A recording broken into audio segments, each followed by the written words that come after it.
Someone said having Netanyahu on is like having modern day Hitler, No, I saw that. which is honestly, guys, I'll be honest. I'm here to. It's a good point. So those podcast bro caricatures are the NELK Boys, and they are now facing massive backlash after interviewing Benjamin Netanyahu. And these NELK Boys, if you don't know, they got big with their prank vids and vlogs, with them then getting into the podcast and streaming space, dipping their toes into politics, and then actually becoming a kind of big fixture, especially in the lead up to the last election. They ended up joining this kind of larger group of influencers, podcasters, and streamers who seemingly gave Trump a huge boost in the last election, especially with young men. And last year, just before the election, you had Trump appearing on their Full Send podcast for the second time and even inviting them on his plane. And then you fast forward to yesterday and they had Netanyahu on the show. And he, of course, is the prime minister of Israel, which is a country that many rights groups and experts say is perpetrating a genocide in Gaza. With many arguing that if it's not a genocide, why is it genocide shaped? And that, as Netanyahu himself is wanted by the International Criminal Court on allegations of war crimes and crimes against humanity, including the use of starvation as a method of war. And one of the reasons I highlight that is because we actually talked about it again yesterday. And as the UN and rights groups have long warned would happen, we really are starting to see hunger and malnutrition take an even bigger toll in Gaza, with local officials saying today that 15 people had died of starvation in Gaza over the previous 24 hours. With that just adding to the ever-increasing number of people who are dying, including children. And again, that's on top of the nearly 60,000 people who have been directly killed so far, according to Gaza's health ministry, with more than reportedly half of them being women and children. And even that, it doesn't touch on all the destruction of most homes and buildings, mass displacement, and allegations and evidence of all sorts of other crimes. And then with all that, as far as this interview, it actually took place on July 8th, which is when Netanyahu was in the US meeting with Trump. And notably, you had outlets like Axios reporting at the time that the move seemed to echo Trump's campaign strategy of building support outside of traditional mainstream channels. With them reporting, it's a sign that Netanyahu recognizes the influence of the MAGA media universe and wants to build support for Israel and the prime minister's own policies within a key segment of Trump's base. And now that the interview has been released, you have many saying that it is clear why Netanyahu chose the NELK Boys. They were completely out of their fucking depth. And at the beginning of their episode, they even seemed aware of it, but then they just continued through. This is nuts. This dude. is so crazy. We are so not qualified to do this. No. This is probably one of the most, if not the most controversial podcast we For sure the most have we've ever done. Yeah, 100%. And by the way, I want to say too, I'm not claiming to be an expert on this issue or anything like that. I see so much stuff about, what's going on in Israel and, Iran and Palestine. And to be honest, I just really don't know what is going on there. And of course, as many others have already pointed out, that the big problem with interviewing someone about something you know almost nothing about, especially when that person has a vested interest in pushing a certain narrative, when that person says something that isn't true, you can't point that out. You don't even have a chance. And when you have a massive platform like the NELK Boys, you're just giving them your megaphone and essentially co-signing. They're gonna argue that they're not. That's essentially what you're doing. But we will get more into the criticism later. I first want to talk about what was actually said. Because the whole thing, it just started with Netanyahu just laying it on thick for old Donnie Trump. I think there's never been a friend like Donald Trump in the White House for Israel. I think he's a remarkable leader. I think he's changing history. He said he'll make America great again. He's already done it. America is widely admired now around the world. But of course, in reality, the opposite appears to be true, at least when talking about America being admired around the world. In fact, according to a recent Ipsos poll, the number of people saying the US will have a positive influence on world affairs, it fell in 26 out of 29 countries since Trump got elected. And a Pew Research poll last month similarly found that the number of people who view the US favorably has dropped in most of 24 measured countries. Then separate from that, in the interview, you also had the NELK Boys asking what Americans think about Israel. I think the broad segments of the American public support Israel, but I'm concerned that the young people in America, some of them are getting the wrong picture of Israel, vilification, demonization. You can feed them a lot of lies. So the only way you can fight lies is with the truth. To have young Americans march and support these mass rapists, these people who beheaded men, who burnt babies alive, I'm talking about the Hamas monsters. Is that their ideal? They don't know nothing. They don't know what they're talking about.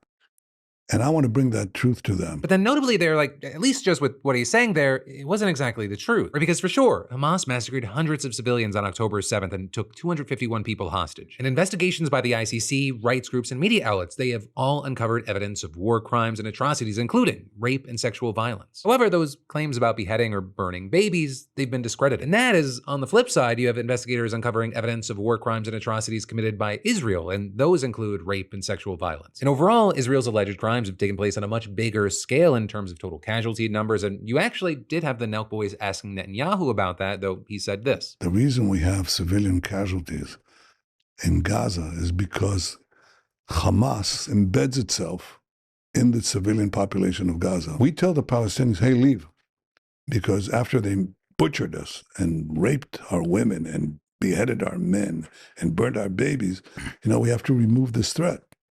So we come in to take care of the Hamas terrorists. But the Hamas terrorists don't leave the civilian neighborhoods. And we say to the civilians, we call them up because we have their telephone numbers. We say, leave, please leave.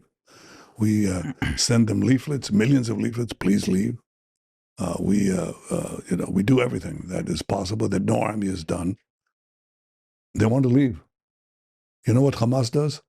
They shoot them. You say, we want you to stay because we want to have civilian casualties, because then they can show it on CNN or all these other networks and so on and claim that Israel is deliberately doing this. We're not deliberately doing anything. You then also had Netanyahu similarly trying to shift blame to Hamas when asked about accusations that Israel is starving the people of Gaza. Well, because we're trying to get the food in, and we let food trucks in, and guess what happens when we let them in? Hamas steals the food, takes the good chunk for itself, then sells at inflated prices.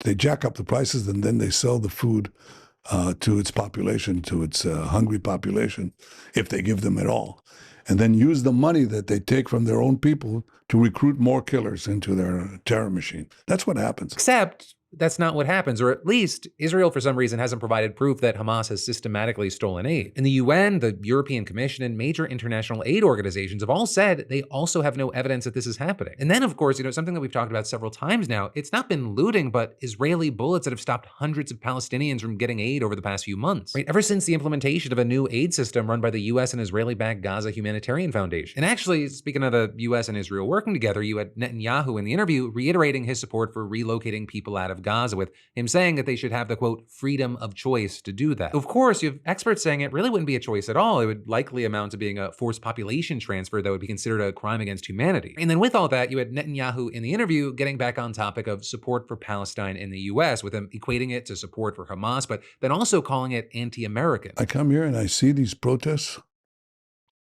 The people who are protesting for Hamas and against Israel, they burn American flags. They not only burn the flag of Israel, they burn American flags. They're anti-American. They're not MAGA. They're not supporters. Who do they support?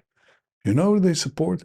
They support Iran and its proxy, Hamas or Hezbollah. And interestingly, it actually led to this quick exchange about Zoran Mamdani, right, the Democratic candidate in the New York mayor's race. And this exchange, at least so far, has been one of the biggest things picked up by the mainstream media. I'm just trying to figure it out, too, because even in New York City, right, what's Zoran?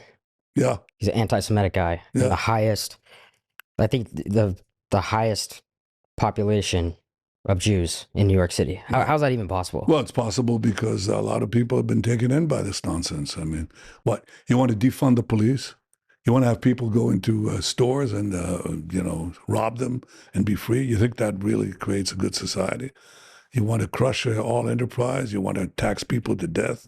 I mean, that's a one-term effort, but, sometimes you have to get mugged by reality to understand how stupid that is. Though, of course, Mamdani has forcefully denied accusations of anti-Semitism, promising to govern for Jewish New Yorkers and increase funding to combat hate. But that also, and maybe here's why Netanyahu has an issue and he's saying all this, Mamdani has accused the Israeli government of genocide and said that he would arrest Netanyahu if he ever visited, citing the ICC's arrest warrant. Additionally, Mamdani said he will not defund the police, instead saying he wants to move resources around to make sure that officers are focusing on the most serious crimes. In fact, he says he plans to keep the current New York Police Department headcount. And then, getting back to Netanyahu, I'll just be honest here. There is just so much more we could unpack in this interview, and it's because shit just went uncontested. And so with the time that we have together, I then want to focus on one of the most interesting aspects of all this, and that has been the response to the interview. Right? Because just starting with their comment section, you had them taking a fucking beating. With their own fans saying you are platforming a war criminal and basically saying that they were being used by Israel. With there just being no shortage of comments like, this was pitched to Netanyahu like this: don't worry, these guys are idiots. You can use their platform to push whatever propaganda you want and they won't push back on anything. And notably, with all this, they actually responded to the criticism and more on a Kick stream yesterday. Someone said